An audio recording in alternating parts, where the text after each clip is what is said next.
오늘 봉독해 주신 말씀을 중심으로 이 세대에 대한 주님의 비유 말씀을 함께 상고하고 우리 심령 속에 큰 도전과 함께 새로운 헌신의 결단이 있기를 간절히 축복합니다.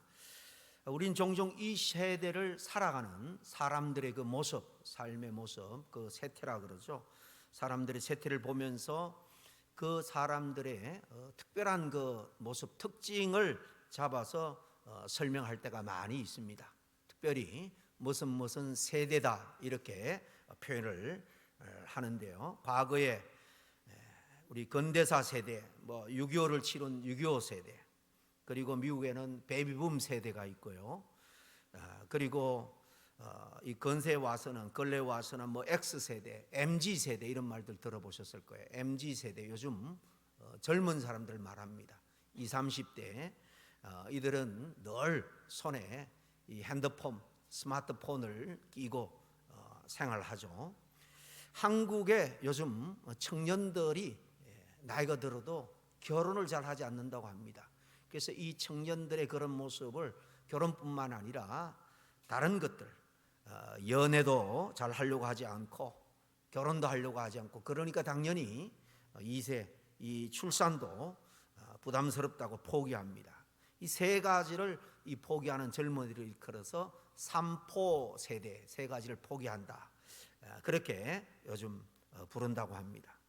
이렇게 한 시대를 살아가는 사람들의 그 특징적인 모습을 이렇게 무슨 세대다 표현하기도 하는데요. 오늘 본문에 우리 주님께서는 당시 살아가는 사람들의 그 모습, 그 세태를 보시면서 이 세대의 사람을 무엇으로 비유할까?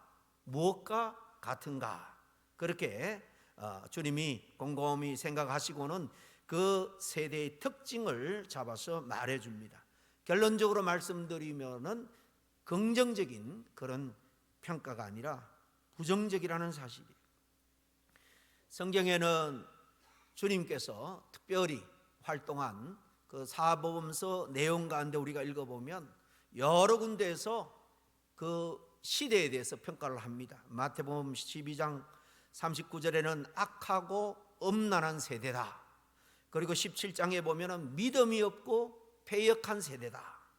마가복음 8장에 보면 엄란하고 죄 많은 세대다라고 평가하시는 것을 성경에는 여러 군데 이렇게 기록하고 있습니다. 사도 베드로는 오순절에 모인 그 수많은 무리들에게 복음을 전하면서 너희가 이 패역한 세대에서 구원을 받아라, 그렇게 담대히 선포를 했습니다. 사도 바울 역시도 빌립보 성도들에게 서신을 보내면서 그들이 살아가는 그 어그러지고 거스르는 세대 속에서 흠이 없고 순전한 그런 삶을 살 것을 당부하는 것을 우리가 볼 수 있습니다. 예수님과 사도들은 그들이 살아가는 세대를 이렇게 대부분 부정적으로 바라보았다는 사실입니다. 요즘 새벽기도 때 에베소서를 읽고 있습니다. 에베소서 1장, 2장, 3장은 교회가 무엇에 대한 것인가 이 바울이 잘 설명을 해주고 있습니다.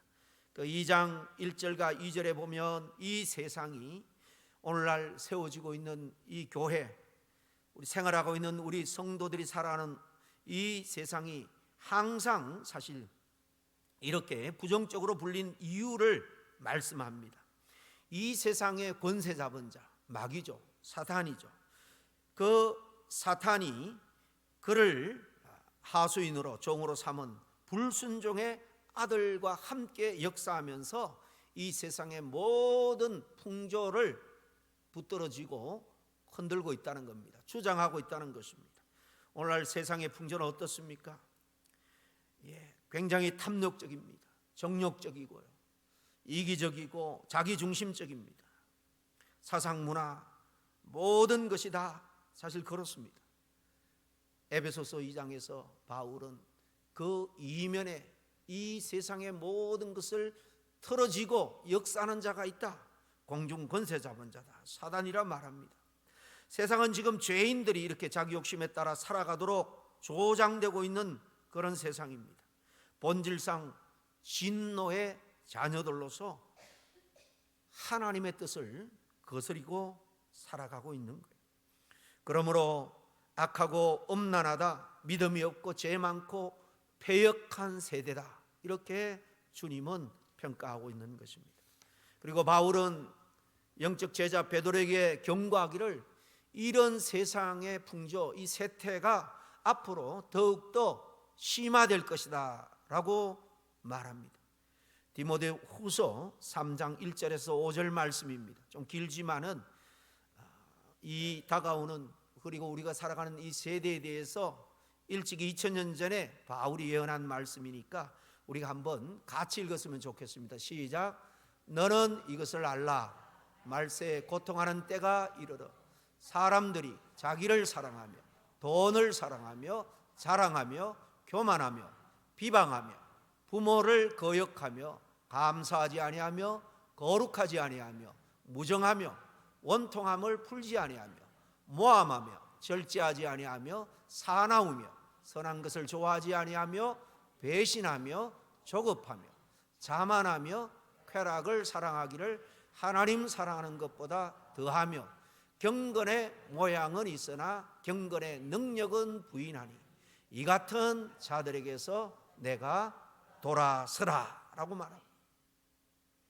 오늘 우리 모두가 예수님께서 이 세대의 특징에 대해서 어떤 비유로 설명하고 있는지, 그리고 실제로 예수님 그 당시 사람들이 어떤 특징을 나타내고 있는지 오늘 말씀을 통해서 우리가 살펴보면서 마음에 큰 도전이 있기를 바랍니다. 그리고 이 약한 세대 속에서 하나님에게 속한 자로서 우리가 마땅히 살아야 될 삶의 모습이 어떤 삶인지 오늘 주의 음성 가운데 정말 우리의 가슴 속에 귀한 교훈으로 새길 수 있기를 바랍니다. 당시에 우리 주님은 이 세대에 대해서 어떻게 비유하고 있습니까? 오늘 읽은 말씀 31절과 32절 말씀입니다. 또 이러시되 이 세대의 사람을 무엇으로 비유할까? 무엇과 같은가? 비유하건대 아이들이 장태에 앉아서 서로 불러 이르되 우리가 너희를 향하여 피리를 불어도 너희가 춤추지 않고 우리가 곡하여도 너희가 울지 아니하였다 함과 같도다 그랬습니다. 예수님은 사실 이 말씀, 이 비유로 말씀하기 직전에 세례 요한을 배척하는 이들에 대해서 말씀하고 계셨습니다. 그래서 오늘 본문 바로 앞줄 30절에 보니까 바리새인과 율법 교사들은 그의 세례를 받지 아니하므로, 세례 요한의 세례를 받지 아니하므로 그들 자신을 위한 하나님의 뜻을 저버리고 있다라고 말씀합니다. 요한이 물로 세례를 베푼 것은 회개케 하는 세례입니다. 하나님이 이제 하나님의 나라를 온전히 완성하는 과정에서 바로 하나님 나라 백성으로서 그 영광과 구원의 은혜를 잊기 위해서는 먼저 회개가 필요한 것입니다. 상징적으로 요단강에 잠겼다 나오면서 우리가 과거의 모든 죄를 이 강물에 다 씻어 떠내려 보냅니다. 그런 고백으로 사실 세례를 받는 거예요. 그런데 요한을 그 당시 이 바리새인들, 종교 지도자들을 중심으로 해서 유대인들이 어떻게 바라보았습니까? 예수님은 여자의 몸에서 난 사람 중에 요한만큼 위대한 사람은 없다, 그렇게 말씀했습니다. 그런 면에서 보면 선지자 중에서 선지자요, 가장 큰 선지자 세례 요한이 와서 메시지를, 천국 복음을 전하는데 다 거절합니다.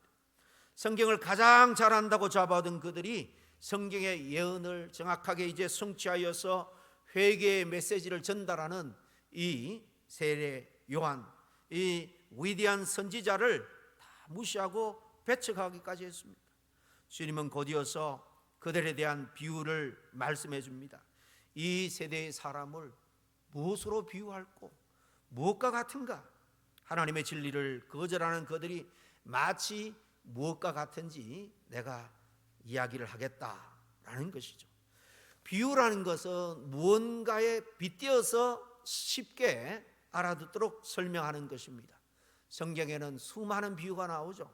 주님이 자주 가르칠 때나 설교할 때 이 비유로 말씀하셨습니다. 우리 종종 대화 중에 비유로 말합니다. 야, 저 친구는 참 진국 같아 라고 말할 때 여러분 그 친구를 그 국물로 비유하겠습니까? 진국이라는 것은 오랫동안 정성을 다려서 꼰 영양분이 많은 그런 국물입니다. 그처럼 어떤 사람을 참 진국 같아, 그 말은 이렇게 영양분이 많고 걸쭉한 국물처럼 그 사람의 인성이나 품성이나 됨됨이가 참 훌륭한 사람이야, 진짜야, 이렇게 우리는 그 말을 들을 때 다 이해를 할 겁니다. 이게 비유입니다. 유사성을 찾아서 알아듣게 쉽게 설명하고자 하는 거죠. 그래서 우리가 복음서를 읽을 때 수많은 주님의 비유 가르침이 나오는데 우리는 그 비유 가운데 유사성을 찾는 게 중요합니다. 주님이 당시 문화적인 배경에서 무엇을 말씀하고자 하는지 관심을 가지고 봐야 합니다. 오늘 예수님이 사용한 이 비유를 잘 생각해 보기를 바랍니다. 지금 아이들이 이 장마당의 넓은 공간에, 아마 그날은 장이 서는 날이 아니었나 봅니다. 이렇게 빈 공터에 아이들이 자주 모여서 놀았는데 주님의 이 비유 속에 아이들은 지금 서로에게 뭔가 불만이 가득합니다. 서로 좀 다투고 있는 것처럼 보입니다. 오늘 32절에 뭐라고 말합니까? 우리가 너희를 향하여 피리를 불어도 너희가 춤추지 않고 우리가 곡하여도 너희가 울지 아니하였도다. 우리는 이렇게 하는데 왜 너희들은 방관하느냐? 왜 오히려 아무것도 하지 않느냐? 그 말입니다.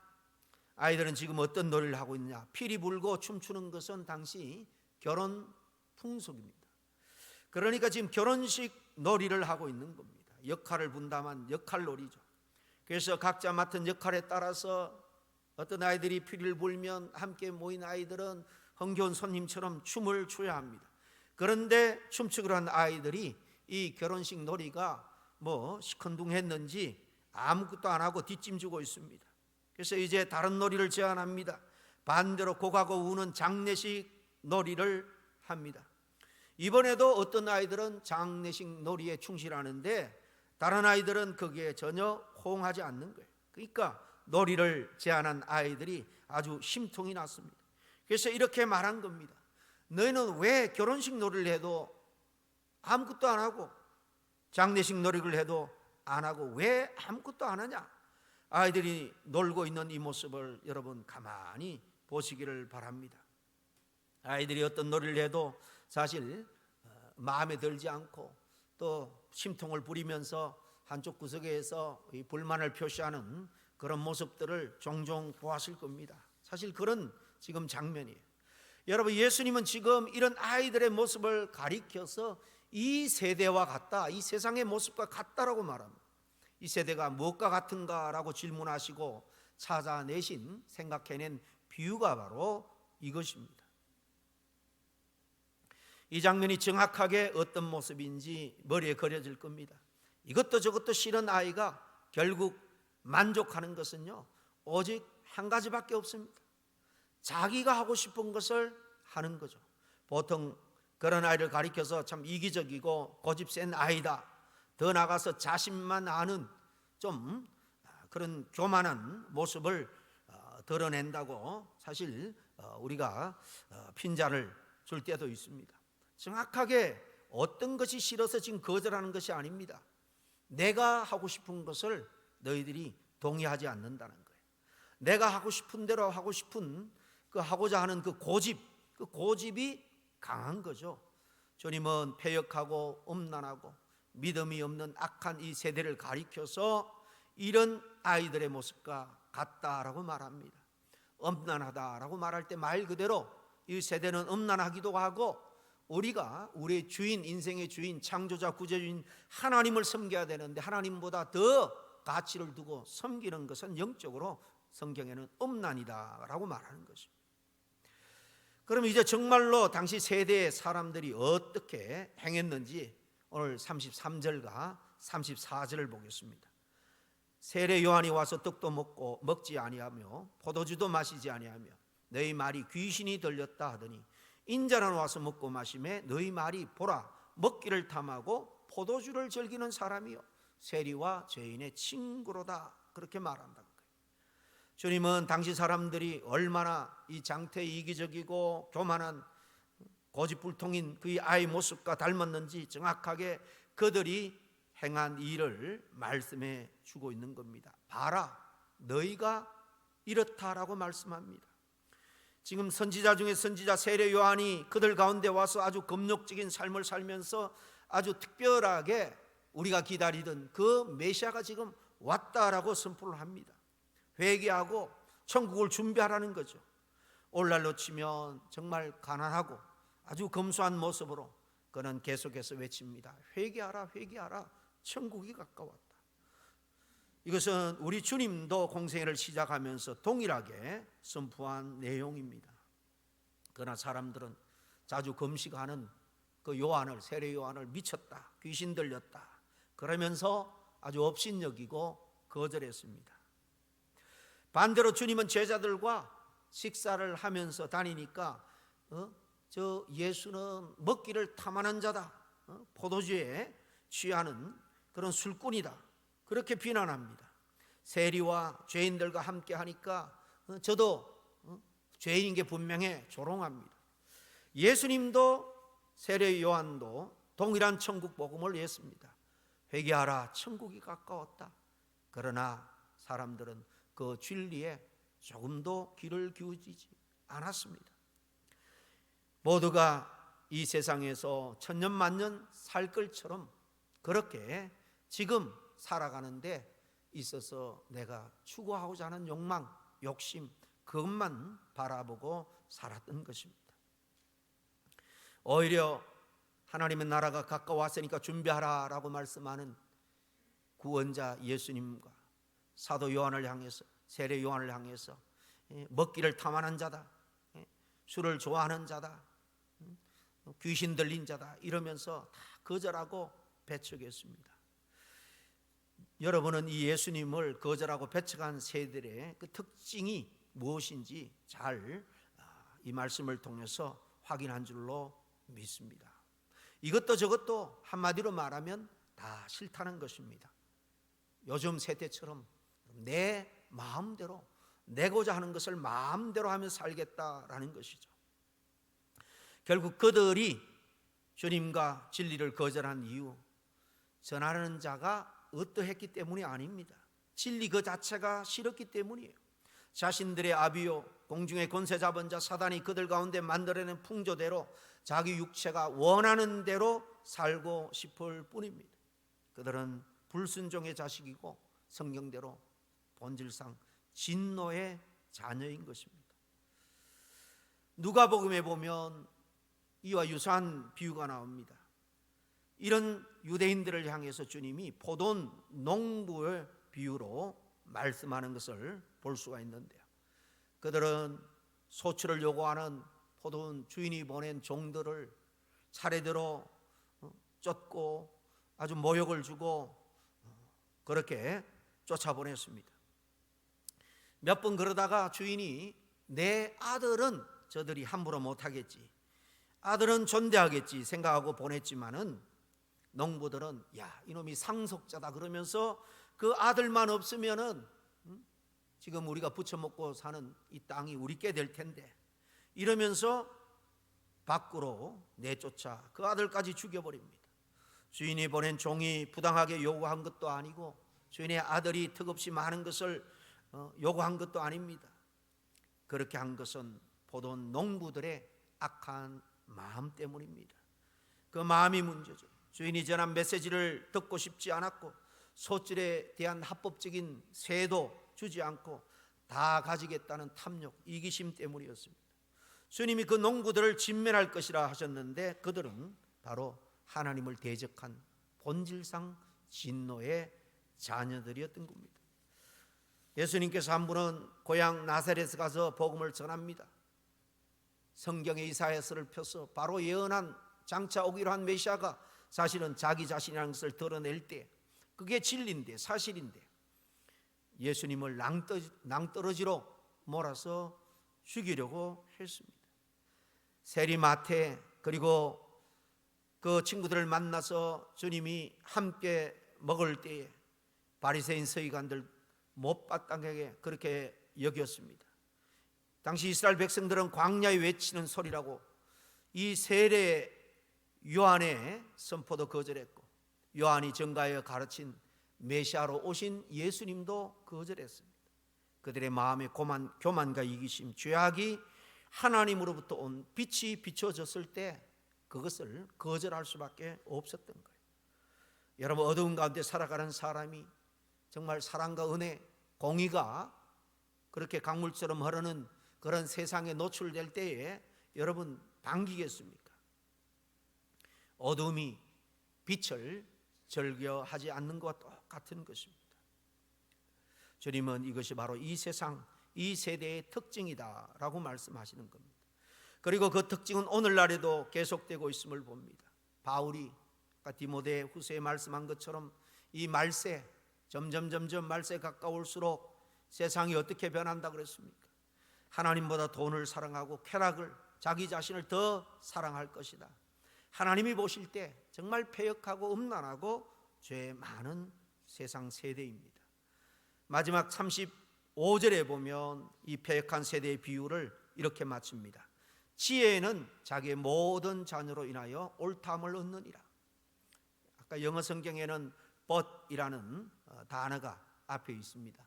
원어적으로는 그렇게 되어야 되는데 우리 한글에는 번역에서 빠져 있죠. 그러나 지혜는 자기의 모든 자녀로 인하여 옳다함을 얻느니라. 이 세대의 다수가 요한과 예수님의 사역을 지혜롭지 못한 것으로 봤지만, 그러나 그 중에 궁극적으로 그리고 긍정적으로 예수님을 받아들이는 사람도 있다는 것입니다. 바로 오늘 예배드리는 여러분들입니다. 주의 자녀가 바로 그들입니다. 그들은 전해지는 말씀을 옳다고 받아들인 거예요. 그게 정당하며 진리라는 것을 겸손히 받아들입니다. 그들 자신이 가지고 있는 생각, 기대, 취향, 욕심, 그게 중요하지 않습니다. 내 계획도 있고 또 내 생각도 있지만은 주님의 말씀을 들을 때 말씀 앞에 충돌이 되면 내 것을 내려놓을 수 있는 겸손함이, 낮아진 마음이 그 속에 자리 잡고 있습니다. 항상 주님의 말씀이 내게 떨어질 때에 내 마음과 충돌이 돼도 나는 틀렸고 그래도 진리의 말씀, 주님이 옳지, 이것이 그의 모토로 삼고 살아가는 사람의 모습입니다. 그들은 영적 암흑기를 살았던 사무엘 같은 소수의 사람들입니다. 하나님께서 그를 부르는 말씀을 들을 때에 말씀인 것을, 하나님이 부르는 말씀을 깨달을 때 그는 즉각적으로 말씀하옵소서, 주의 종이 듣겠나이다, 순종하겠나이다 라고 고백하죠. 이런 자세를 가진 사람이 바로 주님의 제자들입니다. 많은 사람이 다 떠나고 다시는 주님과 함께하지 않을 때 남은 12제자에게 주님이 묻습니다. 너희도 가려느냐? 그때 베드로가 나서서 담대하게 말합니다. 요한복음 6장 68절에 이렇게 기록되어 있습니다. 주여, 영생의 말씀이 주께 있사오니 우리가 누구에게로 가오리까? 예수님 당시도 말세고, 그러니까 지금은 더더욱 말세지 말입니다. 넓게 보면 다 주님이 말씀하신 이 세대에 속합니다. 이 세대는 다수가 하나님의 진리를 거스르지만 여전히 그 진리가 옳다라고 말하며 따르는 자들이 있습니다. 그런 예수 그리스도를 하나님의 거룩하신 자로 인정하고 그분이 뭐라고 하시든 겸손히 순종하며 따르려고 하는 사람들입니다. 그들은 자신들이 원하는 예수를 만들어내지 않습니다. 예수님이 무슨 복을 주기 때문에, 자식을 잘되게 하기 때문에, 건강을 지켜주기 때문에, 그들이 원하는 뭔가를 만족시켜주기 때문에 주님을 따른 게 아닙니다. 그저 예수가 하나님의 아들이고 이 세상의 구원자고 내 인생의 주인 되심을 믿기에 따르는 것입니다. 주님이 참 진리라는 것을 인정하기 때문에 그분을 따르고 그분의 말씀에 순종하려고 힘쓰는 것입니다. 요한복음 10장에 보면 예수님이 이렇게 말합니다. 14절에 나는 양을 알고 양도 나를 안다 그랬습니다. 또 27절에는 내 양은 내 음성을 듣고 나는 그들을 알고 그들은 나를 따른다 그랬습니다. 또 14장 15절에 또 이렇게 말씀합니다. 너희가 나를 이렇게 사랑하면 내 계명을 지킬 것이다 라고 말합니다. 주님의 진리를 거스르는 이 세대 속에서, 그 세계 속에서도 그 진리를 옳다고 여기는 자들이 있습니다. 노아와 그 가족들은 자신들을 제한 모두가 하나님의 경고를 무시하고 산꼭대기에 방주를 짓는 그 가족을 조롱했지만은 묵묵히 하나님의 명령이니까 반드시 이것은 결과가 선으로 축복으로 연결될 거야. 무시하고 끝까지 순종했습니다. 엘리야는 또 어땠습니까? 전 국민이 바알을 숭배하는 그 세상 가운데 홀로 맞서서 여호와 하나님이 참 하나님이다라고 믿고 그는 끝까지 믿음을 지켜냈습니다. 예수님을 거절한 백성들이 그를 십자가에 못 박았지만은 적은 무리였던 이 12제자를 비롯한 마가다락방에 모인 그 120문도 그 소수가 주님의 말씀을 믿고 따라 2000년이 지난 오늘날까지 복음은 주님의 약속대로 땅끝까지 계속 전해지고 있습니다. 모든 민족과 종족에게 복음이 전해질 때 세상은 끝이 오리라. 하나님의 나라는 이 세상은 망하지만은 완성되고 이 하나님의 뜻을 따르는 소수가 그 하나님 나라 영광스러운 백성이 될 것이다 라고 약속합니다. 하나님의 쭉 이루어지는 모든 이 성경의 역사가 바로 사실이고 진리라는 것을 우리에게 증언해 주고 있습니다. 소수지만 그 제자들의 선택이 옳았다는 것을 말씀해 주고 있습니다. 오늘날 아무리 악한 마귀 사단이 세상의 풍조를 잡고 심지어 교회도 믿는 자까지도 우는 사자처럼 흔들어 놓고 실족하고 무너뜨리려 할지라도 하나님의 역사는 반드시 이루어집니다. 마지막 때가 될수록 내가 믿음을 보겠느냐, 참된 신앙인을 보겠느냐. 여러분, 고난과 환난은 참된 하나님의 백성을 걸러내는 여러분 체인 줄로 믿습니다. 저와 여러분이 버림받는 그런 쓸데없는 인생이 아니라 정말 하나님 앞에 걸러져서 인정받는 그런 저와 여러분이 다 될 수 있기를 간절히 축원합니다. 오늘 패역한 세대에 대한 주님의 비유 말씀을 들었습니다. 우리 모두가 이제 밝히 알게 된 것처럼 이 세대는 주님의 영광을 거절하는 세대, 주님의 진리를 배척하는 시대입니다. 자신이 원하는 것을 주지 않으면 섬길 마음이 없습니다. 따를 생각이 없습니다. 이 세대는 하나님만으로 결코 만족하지 않습니다. 자기가 원하는 것이 채워져야 됩니다. 그 어떤 모양으로 하나님의 진리가 전해져도 거절합니다. 그냥 진리가 싫은 거예요. 자기 마음대로 못 사니 싫은 것입니다.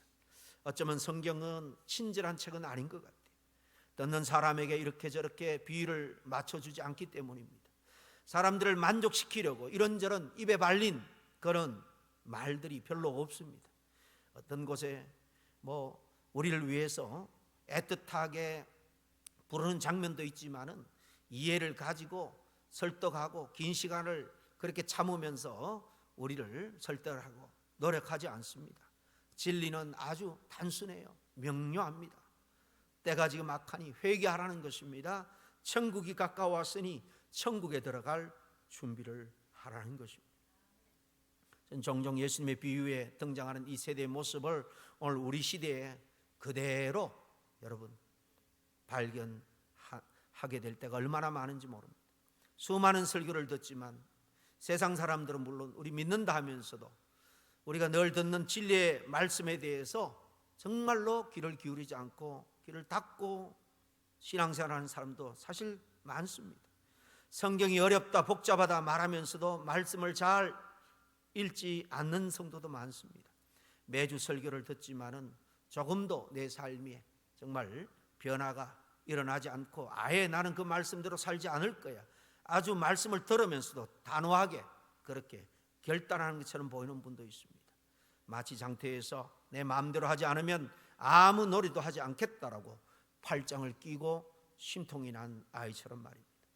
여러분 중에 한 사람도 이 패역한 세대에 어그러지고 거스리는 그런 모습을 나타내는 분이 한 분도 없기를 간절히 축원합니다. 왜냐하면 바로 그런 모습이 패역한 세대이기 때문에, 패역한 세대의 종말은 하나님의 진노이기 때문입니다. 반대로 좁은 길이지만은, 소수가 가는 길이지만은 진리의 말씀을 붙들고 신앙을 지키며 하나님께 어떻게 하면 영광을 돌려드릴까?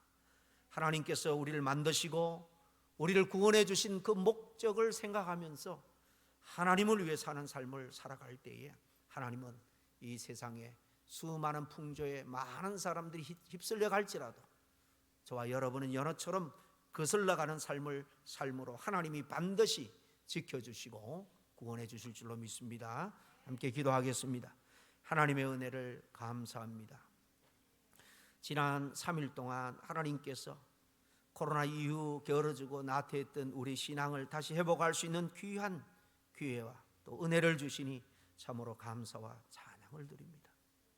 아버지 하나님, 이제 주님 앞에 정말 돌아와서 주님 앞에 다시 우리 신앙을 회복해 싸우니 주님으로부터 이제 떠나가지 않는 하나님의 은혜의 자리에서 아버지 하나님이시여 정말 떨어지지 않는 그런 우리의 신앙생활이 될 수 있도록 주님과 기도와 말씀과 또 예배 생활을 통해서 동행하는 우리의 삶이 되게 하여 주시옵소서. 세상이 돌아가는 여러 가지 근심스럽고 또 두려운 일들이 많이 있지만 하나님의 약속의 말씀은 반드시 이루어질 줄로 믿습니다.